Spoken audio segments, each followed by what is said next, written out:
हमारा आज का ये लेक्चर कर्व से रिलेटेड लास्ट लेक्चर है। इसके अंदर हम मज़ीद कुछ इन्वोल्यूट्स और एवोल्यूट्स को डिस्कस करेंगे। सबसे पहले एक एग्जांपल करने लगे हैं और एग्जांपल है compute evolute of the ellipse. Curve हमें दी हुई है, एलिप्स है, x square over a square plus y square over b square equal to 1। हमने इस कर्व एलिप्स की एवोल्यूट मालूम करनी है।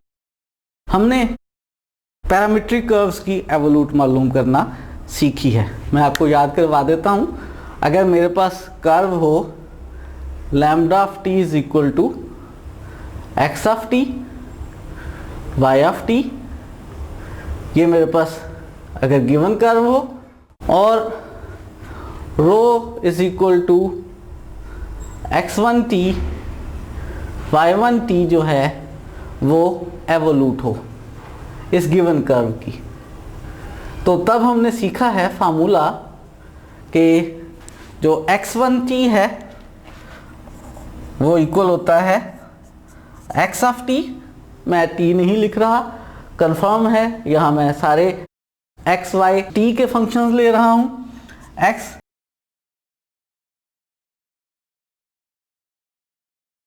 ये मेरे पास फार्मूला है x1t का, मुझे इसको यूज़ करना है, और y1t का मेरे पास फार्मूला है y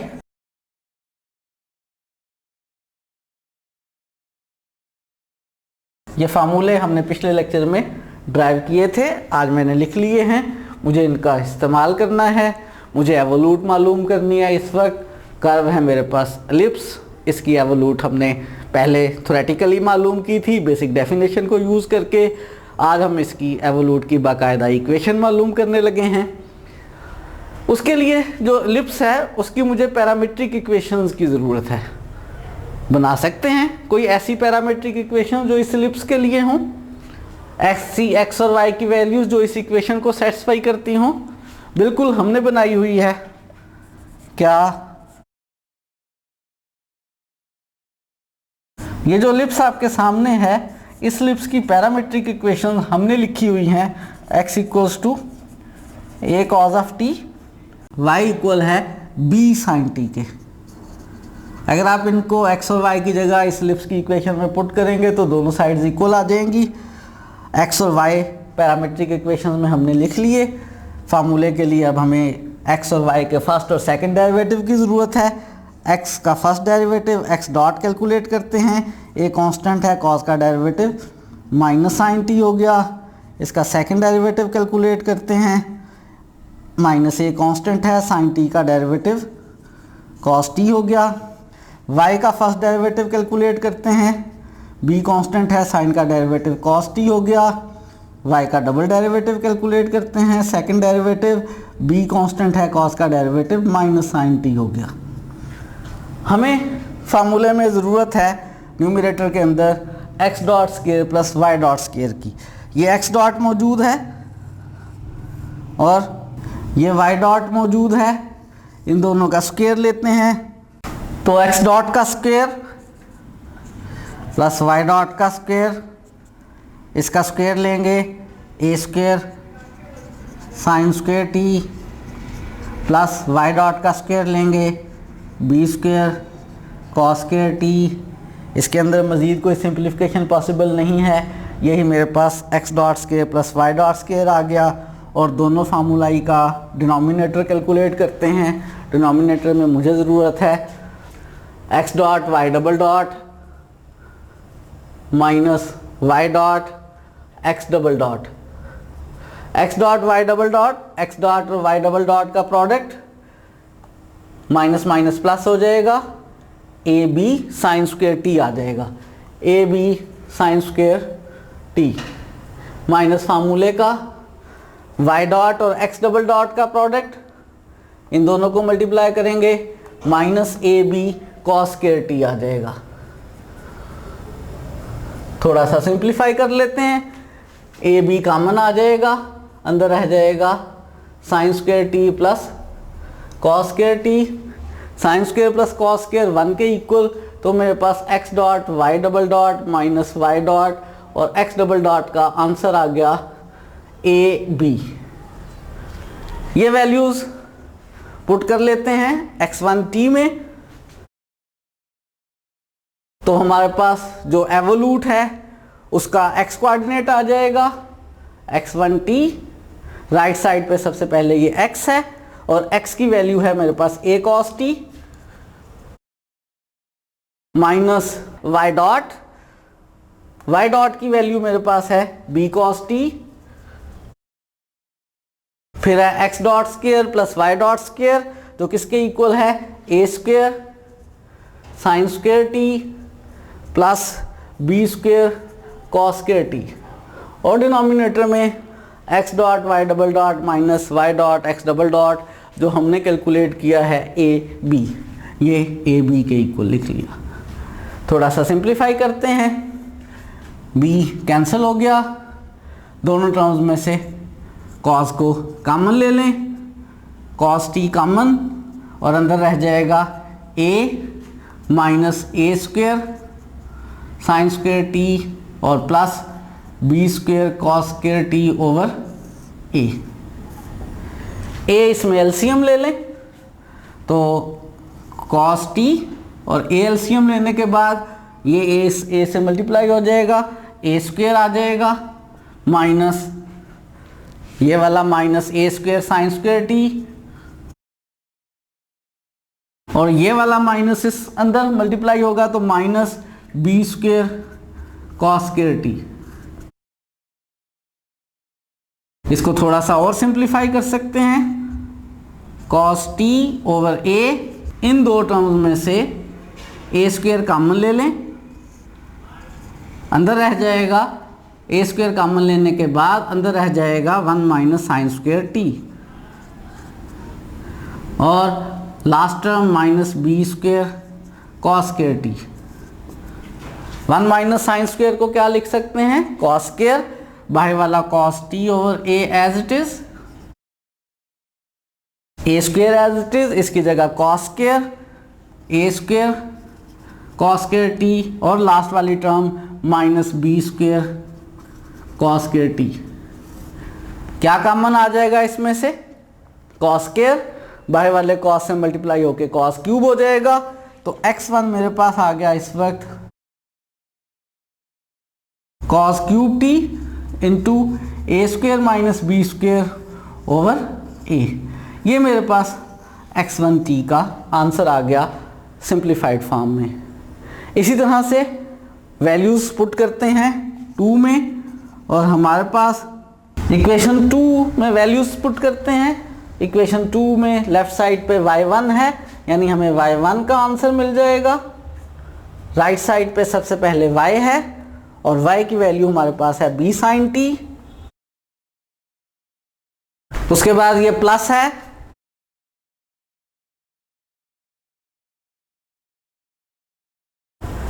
x का डेरिवेटिव इक्वल है माइनस a sin t के,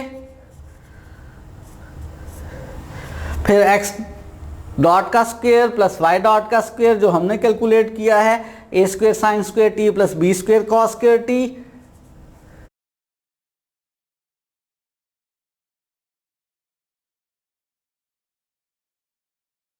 और डिनोमिनेटर में x dot y double dot minus y dot x double dot जो किसके इक्वल है ए बी के, तो डिनोमिनेटर में ये ए बी आ गया। इसको सिंप्लीफाई कर लेते हैं, कॉमन ले सकते हैं, क्या कॉमन आ रहा है साइन टी कॉमन, ये ए कैंसिल हो जाएगा, साइन टी कॉमन आ जाएगा, बाकी रकम में से ये b जो है इसका तो एलसीएम में ले लें, ये b इस b से मल्टीप्लाई होगा तो b स्क्वायर हो जाएगा, ये वाला माइनस अंदर मल्टीप्लाई होगा तो minus a square sine square t और फिर minus b square cos square t। थोड़ी सी सिंप्लीफिकेशन हो सकती है, साइन t ओवर b बाहर एज इट इज, अंदर ये वाली टर्म और ये वाली टर्म में से b स्क्वायर कॉमन आ जाएगा, अंदर रह जाएगा 1 माइनस कॉस स्क्वायर t और ये वाली term minus a square sine square T, और y1 हमारे पास आ गया साइन टी ओवर बी, इस 1 माइनस कॉस स्क्वायर को साइन स्क्वायर लिख सकते हैं, तो b square sine square t minus a square sine square t, common आ सकता है, साइन स्क्वायर टी कॉमन, बाहर साइन क्यूब टी बन जाएगा, तो sine cube t over b, और ब्रैकेट में रह जाएगा b square minus a square. ये मेरे पास y1 का आंसर आ गया। हमने एवोल्यूट मालूम करनी थी एलिप्स की, हमने एलिप्स की एवोल्यूट मालूम कर ली, ये x1t और y1t एलिप्स की एवोल्यूट आ गई है। लेकिन मैं इसको एज ए आंसर नहीं कंसिडर कर रहा। क्यों नहीं कंसिडर कर रहा? इसलिए कि जो गिवन इक्वेशन थी वो कार्टेशियन फॉर्म में थी, तो अच्छा होगा कि हम एवोल्यूट का आंसर भी कार्टेशियन फॉर्म में ही दें। कॉमनली जिस लैंग्वेज में बात की जाती है जवाब भी उसी लैंग्वेज में दिया जाता है। अगर कोई इंग्लिश में बात करेगा तो आप इंग्लिश में जवाब देंगे, हिंदी में बात करेगा तो हिंदी में जवाब देंगे, पंजाबी में बोलेगा तो पंजाबी में जवाब देंगे। यहाँ पे उसने कार्टेशियन फॉर्म में इक्वेशन लिखी है तो हमें एवोल्यूट भी कार्टेशियन फॉर्म में ही लिखनी चाहिए। तो हम इसमें से पैरामीटर ख़त्म करके एक्स और वाई की फॉर्म में इक्वेशन बनाना चाहते हैं। आपके जहन में एक क्वेश्चन पैदा हो सकता है कि कार्टेशियन फॉर्म में लिखनी थी तो शुरू में ही क्यों पैरामीट्रिक फॉर्म ली थी? पैरामीट्रिक फॉर्म शुरू में मैंने इसलिए ली थी क्योंकि मैंने जो फार्मूले ड्राइव किए हैं वो पैरामीट्रिक इक्वेशंस के ड्राइव किए हैं। गो के कार्टेशियन इक्वेशन के लिए भी हमारे पास एवोल्यूट के फार्मूले मौजूद हैं, लेकिन मैंने चूंकि पैरामीट्रिक के ड्राइव किए थे तो मैंने इस एलिप्स को पहले पैरामीट्रिक इक्वेशन में चेंज किया। आंसर चूंकि कार्टेशियन फॉर्म में था तो मैं फाइनल आंसर दोबारा कार्टेशियन फॉर्म में ही लिखना चाहता हूं। मैं यहां से टी को एलिमिनेट करना चाहता हूं, टी को एलिमिनेट करके इक्वेशन x1 और y1 में बनाना चाहता हूं। x1 और y1 इस वक्त मेरे पास एवोल्यूट के कोऑर्डिनेट्स हैं, लेकिन कॉमनली जब हम इक्वेशन लिखते हैं तो वो x और y में लिखते हैं। मैं ऐसा करता हूँ, इन x1 और y1 को x और y कह लेता हूँ और इनमें से t को एलिमिनेट करता हूं। तो अब मेरे पास एवोल्यूट के लिए, एलिप्स की एवोल्यूट के लिए जो x कोऑर्डिनेट है वो है, मैं इस x1 को x ही लिख रहा हूं, cos cube t a square minus b square over a, और जो मेरे पास y कोऑर्डिनेट है वो है sine cube t over b और into B square minus a square, और मेरी ख्वाहिश ये है कि मैं टी को एलिमिनेट कर लूँ। जो टी एलिमिनेट करना है वो इस वक्त कॉज और साइन की फॉर्म में मौजूद है। याद है कॉज और साइन वाला फंक्शन कैसे ख़त्म हो सकता है? बिल्कुल सही कह रहे हैं आप, अगर cos square plus sine square हो जाए तो टी ख़त्म हो जाएगा। तो मैं यहाँ से कॉस स्क्वायर और साइन स्क्वायर बनाना चाह रहा हूँ और प्लस बनाना चाह रहा हूँ। मैं चाहता हूँ इधर भी कॉस का स्क्वायर आ जाए, इधर भी साइन का स्क्वायर आ जाए और दोनों cos square plus sine square हो जाए तो 1 बन जाएगा। उसके लिए एक तो मैं थोड़ा सा काम ये करने लगा हूँ कि इधर ए स्क्वायर माइनस बी स्क्वायर है, इधर भी ए स्क्वायर माइनस बी स्क्वायर बना रहा हूँ, और दूसरा ये ए लेफ्ट पर लेकर जा रहा हूँ और ये बी लेफ्ट पर लेकर जा रहा हूँ। तो ये ए लेफ्ट पर ले आया, ए एक्स कॉस क्यूब टी और ए स्क्वायर माइनस बी स्क्वायर, यहाँ से बी लेफ्ट पर ले आया, बी वाई माइनस कॉमन ले लिया, ए स्क्वायर माइनस बी स्क्वायर हो गया और साइन क्यूब टी। मैं बनाना चाहता हूँ कॉस का स्क्वायर, उसके लिए दोनों साइड्स पर 2/3 पावर ले लें। ए एक्स की पावर 2/3, कॉस क्यूब की पावर 2/3 लेंगे तो कॉस स्क्वायर टी बन जाएगा। ये ए स्क्वायर माइनस बी स्क्वायर की पावर 2/3, इधर पावर 2/3 लेंगे तो बी वाई की पावर 2/3, माइनस की पावर 2/3 लेंगे। जब मैं -1 की पावर 2/3 लूँगा तो ये बेसिकली मैं करूँगा इस तरह से सॉल्व के -1 का स्क्वायर और फिर इसका क्यूब रूट, -1 का स्क्वायर प्लस हो जाएगा और 1 की पावर 1/3, मैं रियल नंबर सिस्टम में हूँ 1 लूँगा। तो ये माइनस की पावर 2/3 1 हो जाएगी, a² माइनस b² की पावर 2/3 आ जाएगी और यहाँ से साइन क्यूब की जब मैं पावर 2/3 लूँगा तो वो साइन स्क्वायर बन जाएगा। और अगर मैं इन दोनों को ऐड कर लूँ तो ax की पावर 2/3 प्लस by की पावर 2/3, राइट साइड से ऐड करते हुए a² माइनस b² की पावर 2/3 कॉमन आ जाएगा और अंदर रह जाएगा फर्स्ट टर्म में से cos² t plus second term में से sin² t, और cos² प्लस sin² किसके इक्वल होता है 1 के। तो ये मेरे पास एवोल्यूट की इक्वेशन आ गई। कौन सी फॉर्म में? कार्टेशियन फॉर्म में, जिसके अंदर से अब पैरामीटर ख़त्म हो गया है।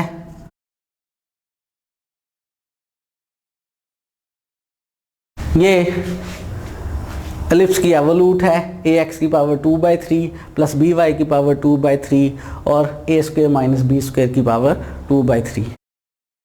इसकी शेप इस तरह की होती है। ये शेप आप देख सकते हैं, ये हमने पहले भी बनाई थी।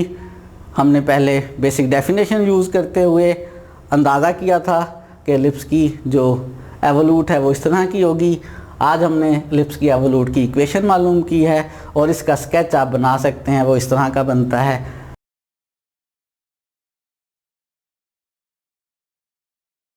एग्जाम्पल एक और करने लगे हैं, एक दफ़ा फिर एवोल्यूट निकालनी है, एवोल्यूट मालूम करनी है पैराबोला की। पैराबोला है y = x², कार्टेशियन इक्वेशन दी हुई है, वही प्रोसेस हमने करना है जो पहले किया था।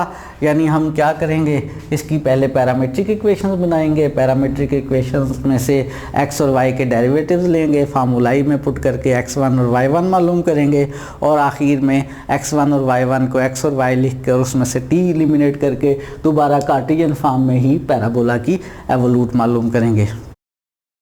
तो पहले पैरामीट्रिक इक्वेशंस लिखते हैं, कौन सी बनाई जाए।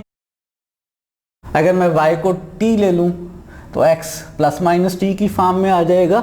ऐसी पैरामीट्रिक इक्वेशन नहीं लेते हैं, ऐसी इक्वेशन लेते हैं जिनमें x और y के दो आंसर्स ना आ रहे हों। तो अगर इसमें y को t लेने की बजाय हम x को t ले लें तो यहाँ t लिखें, y मेरे पास t² हो गया। ये मेरे पास क्या आ गई, इक्वेशंस आ गई।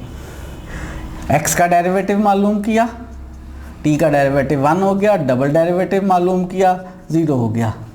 y का डेरिवेटिव मालूम किया 2t हो गया, डबल डेरिवेटिव मालूम किया 2t का डेरिवेटिव 2 हो गया। फार्मूले अभी कैलकुलेशंस की थी, हमें ज़रूरत है उनके लिए x डॉट के स्क्वायर प्लस y डॉट के स्क्वायर की। x डॉट 1 है उसका स्क्वायर 1 हो गया, y डॉट 2t है उसका स्क्वायर 4t² हो गया। इसमें कोई मज़ीद सिंप्लीफिकेशन पॉसिबल नहीं है, यही x डॉट का स्क्वायर प्लस y डॉट का स्क्वायर आ गया। और हमें उन्हीं फार्मूलों में ज़रूरत है x डॉट और y डबल डॉट का प्रोडक्ट कितना बनेगा, 2 माइनस y डॉट और x डबल डॉट का प्रोडक्ट जो कितना बनेगा, और वो बनेगा 0 यानी 2 आ गया। कैलकुलेट करना था x dot y double dot minus y dot x double dot, x dot और y डबल डॉट का प्रोडक्ट माइनस y डॉट और x डबल डॉट का प्रोडक्ट 0 2 आ गया। एवोल्यूट के लिए x1 का फार्मूला होता है x minus y dot, x dot का स्क्वायर प्लस y डॉट का square over x dot y double dot minus y dot और x डबल डॉट। इसमें वैल्यूज़ पुट कर लेते हैं। x की वैल्यू मेरे पास पैराबोला के लिए t है, माइनस y का डेरिवेटिव 2t है और फिर x डॉट का स्क्वायर प्लस y डॉट का स्क्वायर जो इक्वल है 1 प्लस 4t² के, और डिनोमिनेटर में x dot y double dot minus y dot x double dot जो किसके इक्वल है 2 के। इसको थोड़ा सा सिंप्लीफाई कर लेते हैं, 2 कैंसिल हो गया, t अंदर मल्टीप्लाई कर लें, माइनस टी और minus 4t cube, t cancel हो जाएगा और x1 मेरे पास इक्वल आ गया माइनस 4t क्यूब के। एवोल्यूट का x कोऑर्डिनेट हमने मालूम कर लिया और y कोऑर्डिनेट के लिए y1 का फार्मूला है y प्लस x के फार्मूले में, x1 के फार्मूले में यहाँ माइनस है और y1 के फार्मूले में यहाँ प्लस है, y प्लस x डॉट, और ये फैक्टर सेम है उस फार्मूले में भी, यानी x डॉट का स्क्वायर प्लस y डॉट का square over x dot y double dot minus y dot और x डबल डॉट। y की वैल्यू हमारे पास है इस वक्त टी स्क्वायर प्लस x का डेरिवेटिव हमारे पास 1 है, x dot square plus y dot square किसके इक्वल है 1 प्लस 4t स्क्वायर के, और डिनोमिनेटर में x dot y double dot minus y dot x double dot जो किसके इक्वल है 2 के। इसमें एलसीएम ले लें, 2 एलसीएम ले लें तो y1 मेरे पास आ जाएगा, 2 एलसीएम लेने से 2 इसके साथ मल्टीप्लाई हो जाएगा 2t स्क्वायर, फिर प्लस का 1 इंटू 1 1 हो जाएगा, प्लस का 1 into 4t square 4t square हो जाएगा।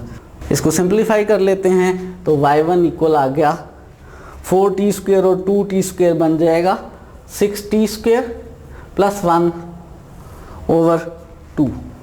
ये मेरे पास y1 का आंसर आ गया। ये जो मैंने दो बॉक्स में की हैं x1 और y1, ये एवोल्यूट की इक्वेशंस आ गई। एवोल्यूट हमने मालूम कर ली, लेकिन फिर वही प्रॉब्लम है कि गिवन इक्वेशन कार्टेशियन फॉर्म में थी, एवोल्यूट भी हम कार्टेशियन फॉर्म में मालूम करना चाहते हैं, यानी इन दोनों इक्वेशन में से हम t को एलिमिनेट करना चाहते हैं। एक में t की पावर 3 है और एक में t का स्क्वायर है, हम चाहते हैं t एलिमिनेट हो जाए और कोशिश ये करनी है हमने कि पावर फ्रैक्शन में ना आए।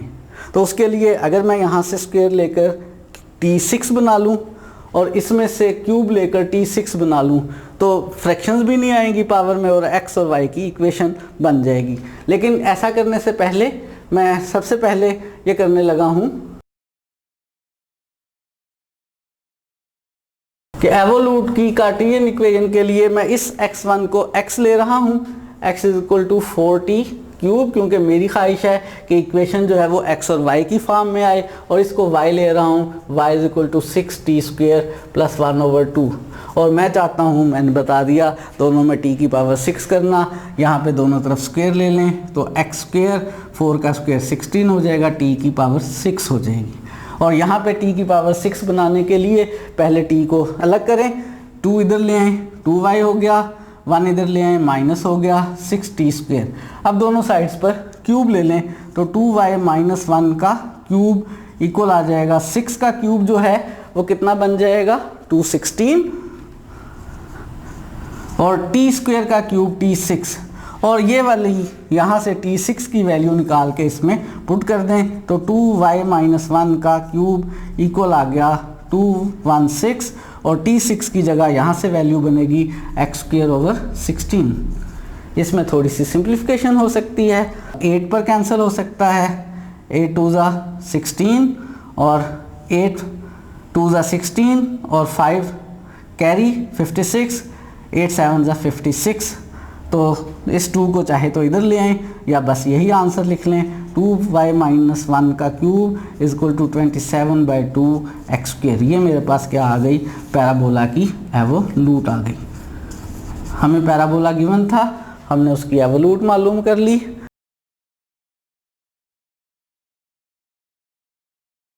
हम करने लगे हैं लास्ट क्वेश्चन। एग्जाम्पल है, प्रूव करना है कि ये जो कर्व हमें गिवन है, जिसकी पैरामीट्रिक इक्वेशंस गिवन है, x और y t की फॉर्म में गिवन है, ये इन्वोल्यूट है। इस कर्व को हमने इन्वोल्यूट प्रूफ करना है। किसकी?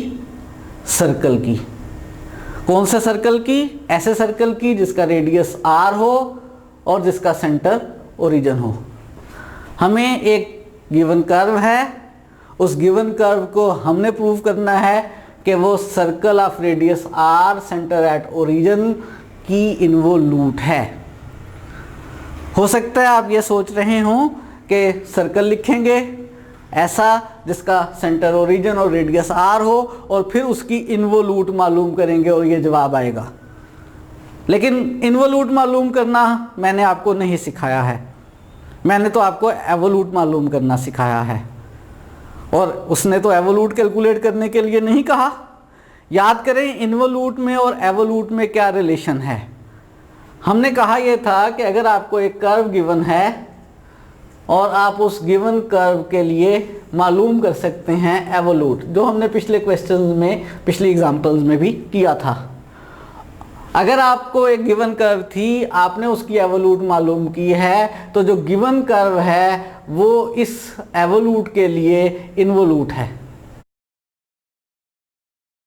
एक कर्व थी, आपने उसकी एवोल्यूट मालूम की, जो एवोल्यूट वाली कर्व है उसके लिए जो गिवन कर्व है वो इन्वोल्यूट है। तो बेसिकली अगर मैंने साबित ये करना है कि ये गिवन कर्व इन्वोल्यूट है, तो जो बाद वाली कर्व उसने कही है वो इस गिवन कर्व की एवोल्यूट होनी चाहिए। तो काम मुझे वही करना है कि मुझे इस गिवन कर्व की एवोल्यूट मालूम करनी है। वो एवोल्यूट आनी चाहिए सर्कल ऐसा जिसका रेडियस आर हो और जिसका सेंटर ओरिजिन हो। अगर मैं इस गिवन कर्व की एवोल्यूट मालूम करूं और वो सर्कल निकल आए रेडियस आर सेंटर ओरिजिन का, तो ये वाली कर्व उस सर्कल के लिए इन्वोल्यूट बन जाएगी, जो कि हमने प्रूफ करना है। तो इन्वोल्यूट नहीं निकालनी है, गिवन कर्व इन्वोल्यूट होगी, एवोल्यूट निकालनी है। और वो एवोल्यूट क्या निकलनी चाहिए, आंसर हमें उसने पहले से बता दिया है कि वो एवोल्यूट एक सर्कल निकलना चाहिए जिसका रेडियस आर हो और सेंटर ओरिजिन हो। तो मुझे मालूम करनी है एवोल्यूट। इस दफ़ा डायरेक्ट पैरामेट्रिक इक्वेशन दी हुई हैं उसने, तो फार्मूले के लिए मुझे ज़रूरत है किसकी, एक्स डॉट की, एक्स डबल डॉट की, वाई डॉट की और वाई डबल डॉट की। डेरिवेटिव्स कैलकुलेट करते हैं, x1 और y1 कैलकुलेट करते हैं, और फिर x1 और y1 की इक्वेशन बनाते हैं।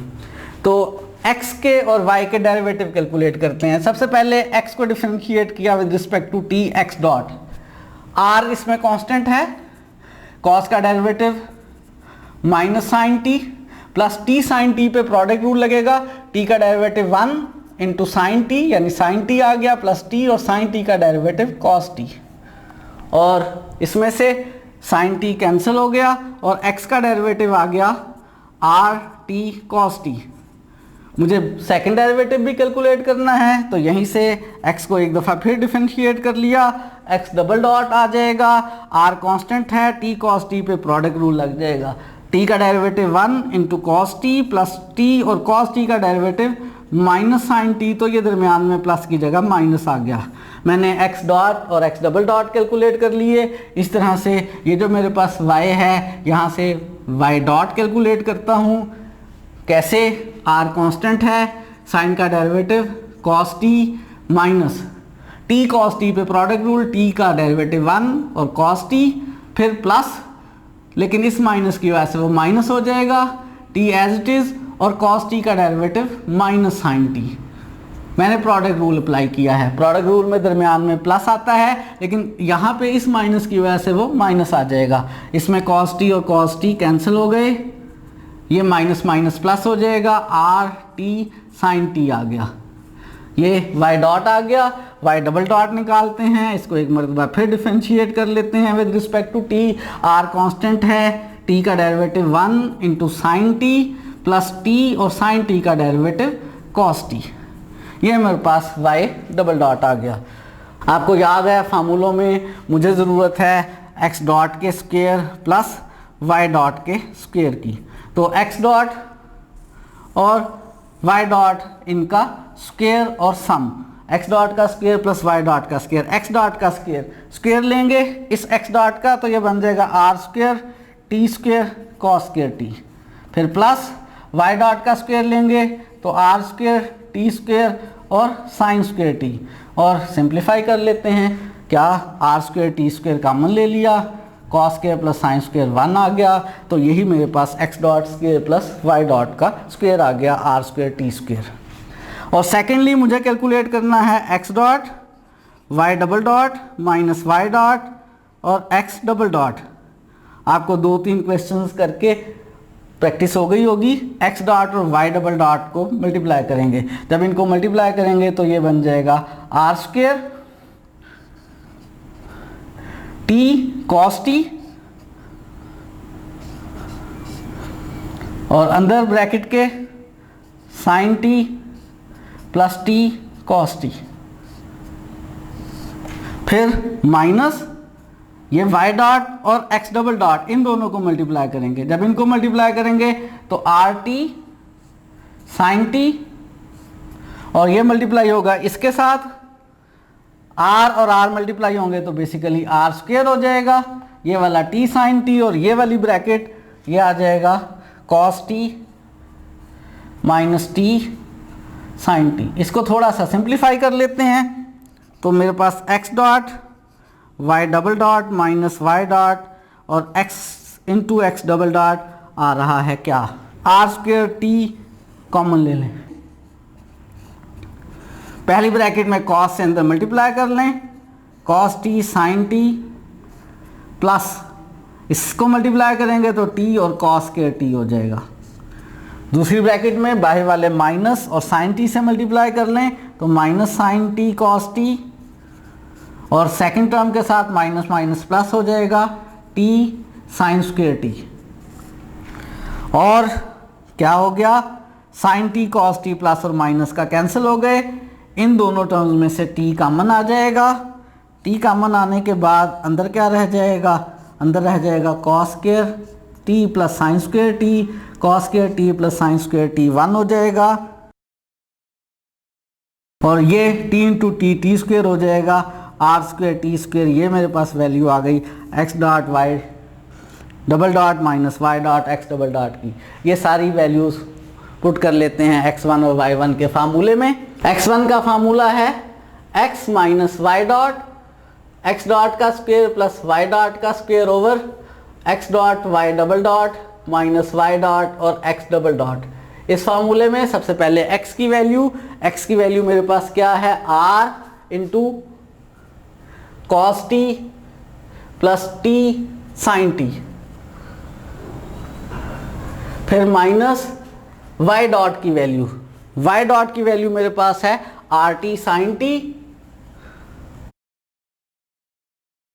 और फिर x dot square plus y dot square, x dot square plus y dot square की वैल्यू ये रही मेरे पास आर स्क्वायर टी स्क्वायर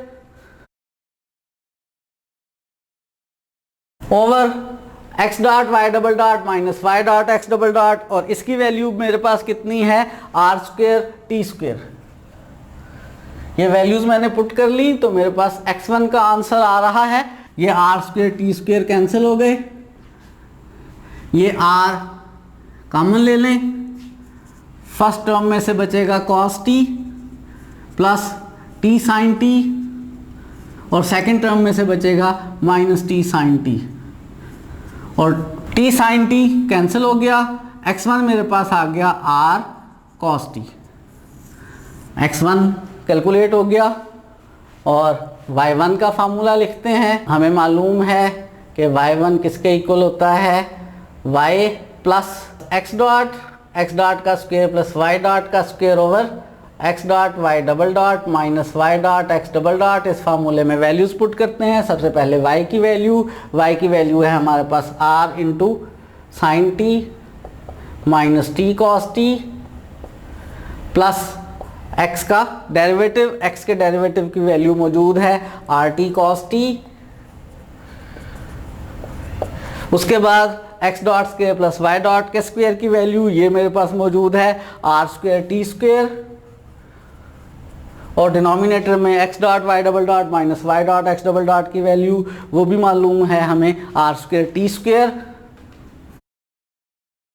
ये दोनों कैंसिल हो गए, इसको सिंप्लीफाई करते हैं, r बीच में से कॉमन आ जाएगा,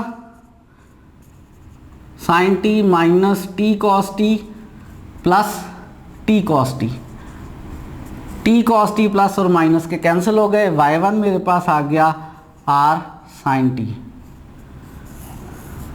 और एवोल्यूट मालूम करना चाहते हैं, ये एवोल्यूट आ गई है पैरामेट्रिक फॉर्म में कार्टेशियन फॉर्म के लिए। इस x1 को x कह लें, x is equal to r cos t और इस y1 को y कह लें, y is equal to r sin t और हम मालूम करना चाहते हैं कार्टेशियन इक्वेशन, टी ख़त्म करना चाहते हैं। और पहले भी देखा था कॉस और साइन हो तो कैसे ख़त्म हो सकते हैं, cos square plus sine square आने पर। तो इन दोनों को स्क्वेयरिंग और एडिंग कर लेते हैं, x square plus y square हो जाएगा। राइट साइड पे पहले का स्क्वायर हो जाएगा r square cos square t, दूसरे का हो जाएगा r square sine square t. R square common आ जाएगा और x square plus y square equal to r square. तो मेरे पास एवोल्यूट निकल आई। क्या निकल आई? For given curve evolute is, क्या निकली है एवोल्यूट? सर्कल जिसका सेंटर ओरिजिन और रेडियस आर है।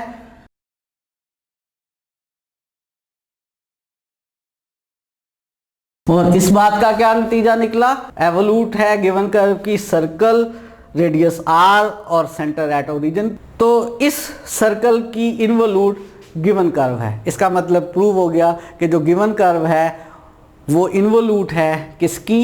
एक सर्कल विद सेंटर ओरिजिन और रेडियस आर।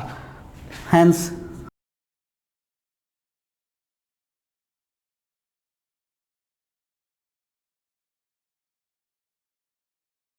तो फाइनल कंक्लूजन ड्रा हो गया कि जो गिवन कर्व है वो इन्वोल्यूट है circle of radius r centred at origin वाली कर्व की।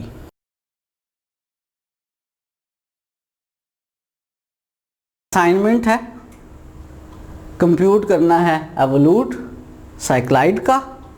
ये साइक्लाइड की पैरामेट्रिक इक्वेशंस दी हुई हैं।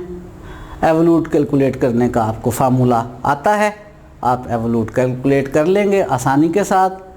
अगर आप जानना चाहते हैं कि ये कर्व है कौन सी, साइक्लाइड कहते किसको हैं, तो ये बेसिकली आप पहले पढ़ चुके हुए हैं कैलकुलस के अंदर प्रीवियस चैप्टर्स में। मैं आपको वैसे जल्दी से रिवाइज करवा देता हूँ, आपको याद आ जाएगा। अगर आप एक सर्कल लें और उस सर्कल के ऊपर एक पॉइंट फिक्स कर लें, उसके बाद आप उस सर्कल को एक लाइन के ऊपर रोल करवाते जाएं। जैसे जैसे आप उसको रोल करवाते जाएंगे स्लिपिंग और स्लाइडिंग के बगैर, तो ये पॉइंट मूव करता जाएगा। ये पॉइंट जैसे जैसे मूव करता जाएगा, इसकी मोशन से जो कर्व बनेगी, जो लोकस आएगा इस मूविंग पॉइंट का, उस लोकस को, उस कर्व को हम क्या कहते हैं? साइक्लाइड कहते हैं। आप चाहें तो घर में इसकी प्रैक्टिस कर सकते हैं। फ़र्ज़ करें आप कोई भी घर में गोल चीज़ लें, उसकी एक साइड पे पेंसिल बांध दें, उसको फर्श के ऊपर जो है रोल करवाना शुरू कर दें दीवार के साथ पेंसिल को रख के। दीवार के ऊपर जो नक्शो निगार बनेंगे वो नक्शो निगार बेसिकली क्या होगी? साइक्लाइड होगी। लेकिन फ़िलहाल हमें इस बात से कंसर्न नहीं है कि साइक्लाइड क्या है। क्वेश्चन करने के लिए पैरामेट्रिक इक्वेशंस आपके पास मौजूद हैं, आप फार्मूला में डेरिवेटिव्स लेकर पुट करें। कि असाइनमेंट है ये आपने सबमिट करवानी है। हम जो कर्व्स को पढ़ रहे थे, आज हमने कर्व्स की स्टडी कंप्लीट कर ली है और हमने दो तरह की कर्व्स पढ़ी हैं, प्लेन कर्व्स और स्पेस कर्व्स। प्लेन के अंदर अगर हमें दो कर्व्स में डिस्टिंक्शन करनी हो या कहना हो कि दो प्लेन कर्व्स कब सेम हैं, तो हमने कहा किसकी मदद से डिस्टिंक्शन करेंगे? साइन कर्वेचर की मदद से। अगर दो कर्व को आप देखते हैं, उनकी बेंडिंग एक जैसी है, उनका साइन कर्वेचर एक जैसा है, तो बेसिकली वो कर्व्स सेम ही हैं। आप ट्रांसलेशन और रोटेशन से उन दोनों कर्व्स को आपस में एक दूसरे के साथ कोइंसाइड करवा सकते हैं। वो दोनों कर्व्स सेम हैं। साइन कर्वेचर अगर डिफरेंट होगा तो वो डिफरेंट होंगी, वरना वो सेम ही होंगी। कर्व की बेंडिंग से डिसाइड करेंगे, कर्व ज़्यादा बेंड हो रही है एक और एक कम, तो वो डिफरेंट है। एक जैसी बेंडिंग है, उनका साइन कर्वेचर सेम है, तो वो प्लेन कर्व सेम है। और जब हमने बात की स्पेस कर्व्स की, तो हमने कहा हम दो चीज़ों से डिसाइड करेंगे कि वो दो कर्व सेम हैं या डिफरेंट। एक उनकी बेंडिंग से यानी कर्वेचर से, और दूसरा उनका प्लेन को छोड़ के जाने का rate of change of osculating plane. वो रेट, जिस रेट से वो ऑस्कुलेटिंग प्लेन से बाहर निकल रही होती हैं, जिसके लिए हमने वर्डिंग की थी टॉर्शन की। यानी अगर दो कर्व्स का कर्वेचर और टॉर्शन सेम हो, तो वो चाहे आपको डिफरेंट लग रही हो, आप उनको रोटेट और ट्रांसलेट करवा के आपस में कोइंसाइड करवा सकते हैं। तो स्पेस कर्व्स में डिस्टिंक्शन करनी है तो कैसे डिस्टिंक्शन करेंगे? कर्वेचर और टॉर्शन की मदद से, यानी कर्व के बेंड होने से और कर्व के ऑस्कुलेटिंग प्लेन में से बाहर निकलने का रेट देखते हुए। ऑस्कुलेटिंग प्लेन से बाहर निकलने के रेट को हमने टॉर्शन कहा था और बेंड होने को हमने कर्वेचर कहा था। इन दो चीज़ों की मदद से, इन दो पैरामीटर्स की मदद से हम डिसाइड करेंगे कि कौन सी स्पेस कर्व्स सेम हैं और कौन सी स्पेस कर्व्स एक दूसरे से डिफरेंट हैं। कर्व्स की स्टडी आज हमने कंप्लीट कर ली है। नेक्स्ट लेक्चर में हम स्टडी शुरू करेंगे सरफेसेस की। आज के लिए इतना ही।